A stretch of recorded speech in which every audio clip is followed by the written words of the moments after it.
Ya Rasulullah, ya Habibullah,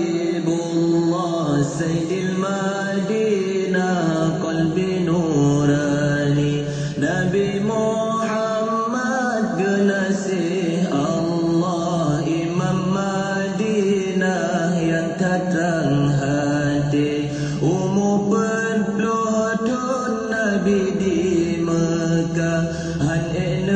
tegah yang larang Rabbi, orang lama yang kokoh-kokoh, bandung pi musuh ke mengpoh Nabi, sebab Nabi di Mekah, negara Madinah berangkat Nabi, Sayyidina Hamzah berangkat sajan, Sayyidina Utsman Abu Bakari, Sayyidina Umar ibnu Khattabi, ban pedra sahabat Sayyidina Ali, la ini banyak yang asal rumah yang ikut suruh jak sajan Nabi, 7 reduh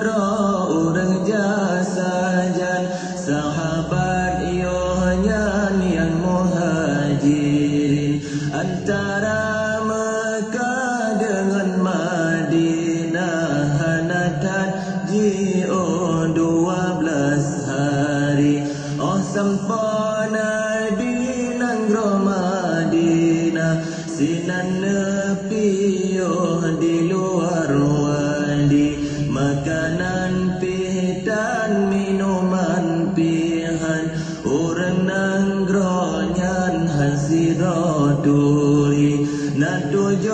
orang Nabi trogenan, kagedengaran kadatang Nabi, orang Madinah tebik meron-ron, gejak menghimpun gejak tung Nabi, orang yang Tuhan tanya khabaran, di mana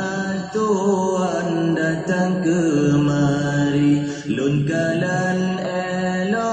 akhlak perangai, kemalanan grab sebab lari, Nabi najawab lun Rasulullah, di nanggro Mekah kena pergi, kawam di ulun dum orang Mekah, han elun tegah kawam Quraisy, oh ban gedengan Nabi ken menan, gecom di tangan gepuah Nabi, orang yang bandung sangat meuntung, gepuah tanglung kemalanan roh, oh netamang Nabi nanggro Madinah, ban bandung mudah karunia Rabbi, orang Madinah bandung diikut, yang hadim turut bi munafiki,